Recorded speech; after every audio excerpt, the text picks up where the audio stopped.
অনেকই তো আমার আঁকিবুকি দেখলে তোমরা, আজ না হয় কিছু তৈরি করা দেখাই। তো চলো ভিডিওটা শুরু করি। এটা অবশ্য কলেজেরই একটা class. First of all sir আমাদের বলেছিলেন কোনো ন্যাচারাল অবজেক্ট নিয়ে কাজ করতে।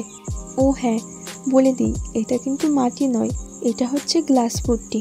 প্রথমে আমি ভেবেছিলাম সামনে রাখা শুকনো পাতাকে করব, কিন্তু পরে জানতে পারি ক্লাসের প্রায় অনেকেই শুকনো পাতা করছে, তাই শুকনো পাতা ক্যান্সেল। সাথে সাথে সামনে দেখতে পাই বেদানা ফল। তাই আর দেরি না করে তৈরি করা শুরু করে দিই। পুট্টি জিনিসটা এমন একটা জিনিস যেটা একদম শুকোচ্ছেই না, আর তার মধ্যে ঠিকঠাক করে দাঁড়াচ্ছে, তাই জিনিস তৈরি করতে অনেক বুদ্ধি লাগাতে হবে।